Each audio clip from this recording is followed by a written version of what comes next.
This is Scott Spears, and today I'm joined by two of Primrose's prized employees, Carrie Hutchman and Brenda Donegan. The discussion today is going to revolve around Brenda's, well, Brenda, why don't you tell them? I'll give you the floor here. What happened to you recently? Went to Arizona. Right. I was named as Corporate Employee of the Year for Primrose. How many Primroses are there? I'm not sure. There are 26. That's quite a few. Yes. Now, what areas do they cover? We're pretty much spread all over the country. I'm from Wasilla, Alaska, and then we're as far east as you go. How many employees are there? We have just over 800 employees now. And this is one award given out. Mm-hmm. Now, how did this come about? Well, it was about 2 or 3 months ago. As a company, we decided, the home office decided that they were going to start rewarding the building as well as a corporate manager of the year, as well as an employee of the year, and as well as giving away 3 corporate scholarships to employees. And so the whole program just started this year. So we were supposed to get applications in, about mid to late January. And I felt, as we were doing this, the employees themselves can nominate themselves for a scholarship. And then they're endorsed, of course, by their manager. And then those are passed on to the regional, and then they go up the chain. The position of Employee of the Year is a position where the manager picks someone in their own building who they nominate then to the regional office. The regional office then looks at that region's applicants and then forwards one to the home office. And then they look at those applications and pick one. As far as the Building of the Year and the Manager of the Year, those are nominated by the regional position and then sent forward to the home office. So when those applications came out, it didn't take but an instant for me to think of Brenda, because we are so pleased with our life enrichment program here. The Primrose Bell Ringers, have performed over 130 concerts in the last 2 years, and it has truly enriched the lives of our residents. It's a standout program, as well as the Primrose Peddlers, our crafts, our travel program. Our life enrichment program is endless. So when you look at all the time that it takes to do the Primrose Ringers with the practice and all those kinds of things, I thought it was a hands-down nomination that we would be bringing home a prize. So sure enough, I submitted it, and within probably a week, I had been made aware that that application was then moving forward to the home office. So I knew that Brenda, I don't even think I told Brenda, but I already knew that that application had gone on to the home office. With that application, it was a 5-part application where you had to look at, how do they fulfill the mission of Primrose, how are their interactions with other staff, the interaction with families, the interaction with the residents, as well as I sent along different articles from the newspaper about the Primrose Ringers.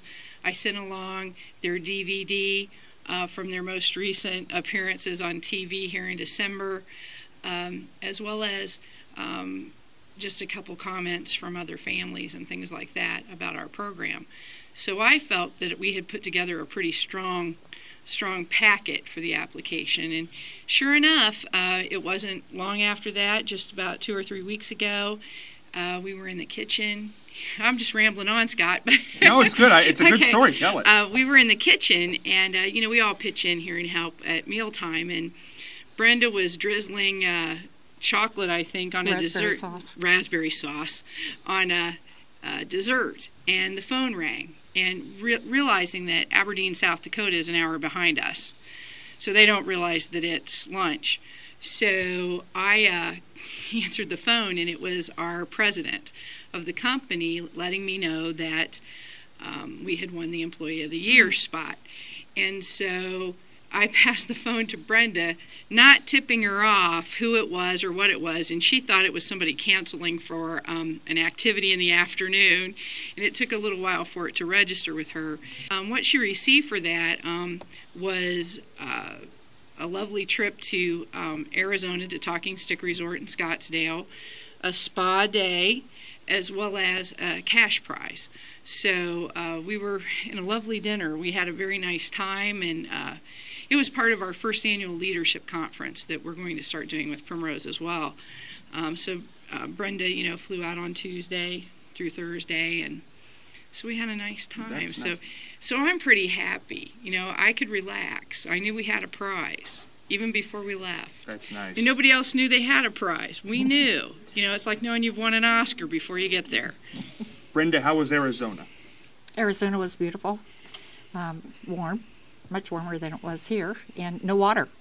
No water? Oh, yes. When we left, that's when we were having all the floods. And I remember as Jim was driving me to the airport, it was like we were both sitting on the edge of our seat watching for water in the roadway to make sure that we were going to be able to get through it okay.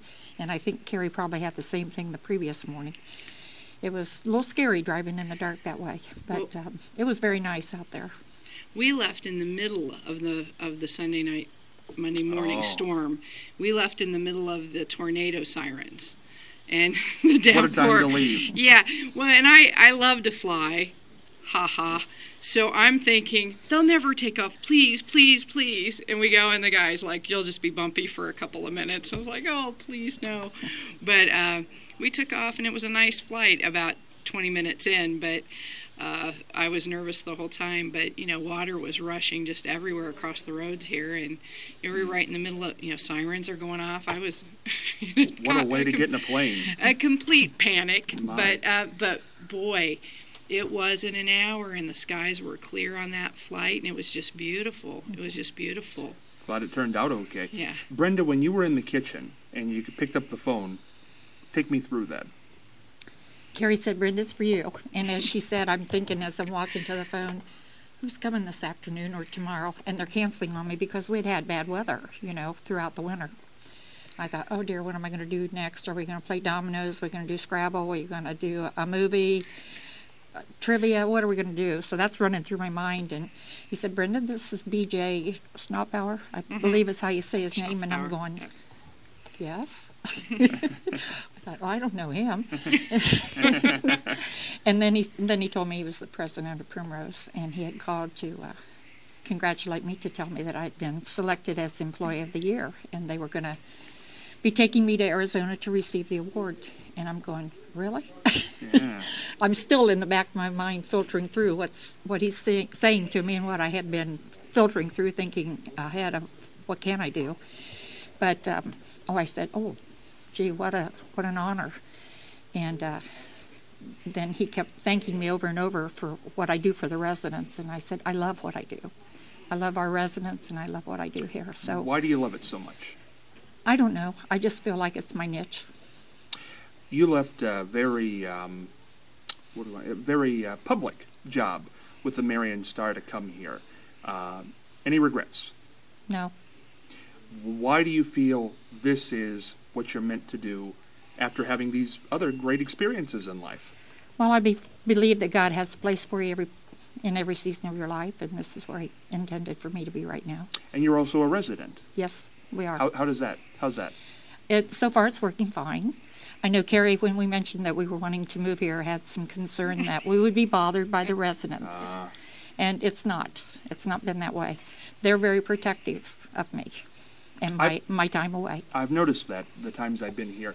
The bell ringers have probably become a lot of great programs were mentioned there, but the bell ringers, I think, is the standout. How did that start? Well, when I first came here, the very first day, I had a meeting with them to see what their interests were so that we would know where to begin. And at the end of the hour or so that I met with them, it was music and faith-based activities.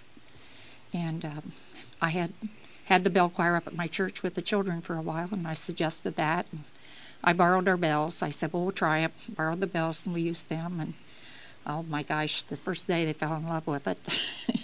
It was like, oh, you mean we can really do this? At first they thought they couldn't. I really assured them that they could tell their primary colors and could see me that they could play.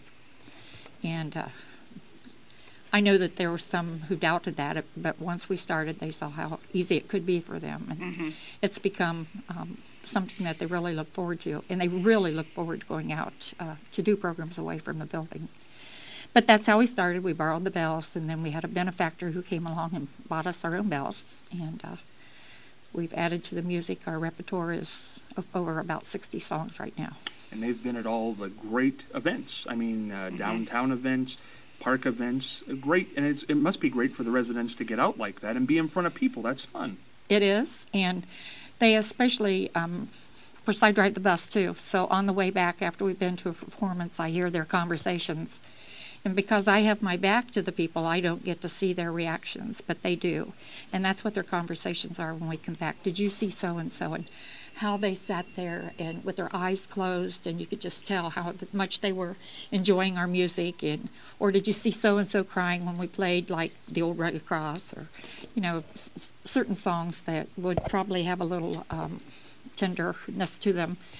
And so they get to experience that. I don't, but I'm happy for them that they do, because then they really feel that it's been a worthwhile ministry, if you want to call it that, to go out and be able to perform for others. Carrie, I want you to describe Brenda. Describe Brenda? Yeah. Oh, Brenda is a very loving person. She's very nurturing. She's kind of the mother figure here, I think. I think for staff and even the residents. True. You're laughing. You know it's true. They call me their mother. They call her their mother. This, you know, Scott, one of the things that you asked Brenda a few minutes ago is, you know, how did she go from such a public position? And, you know, Brenda and I have known each other for 1,000 years. And, you know, as Brenda started to kind of think of a transition in her life, and, you know, this came to me as a natural fit, because if you think about everything that Brenda has ever done, you know, between her years being a Sunday school teacher and all the programs she did with her own children, and then you look at the newspaper, and her life, all of her stories were always about life and things that people were doing in their lives, be it travel, be it their hobbies. And the senior section was really, I would say, her love, her true love. So now, all of a sudden, she was able to come into a world and do hands-on everything she'd written about, or everything she'd ever thought about. So it's just been one of the most natural fits for her.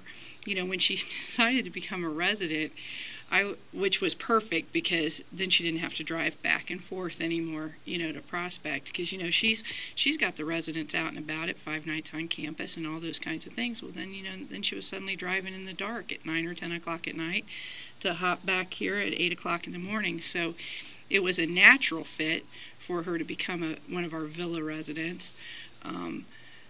But, you know, I was just concerned that she was never ever going to get to leave work.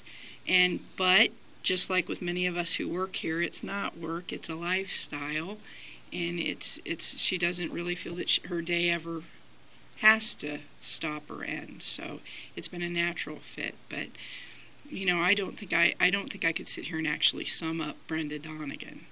Here, Brenda, we'll part on this question.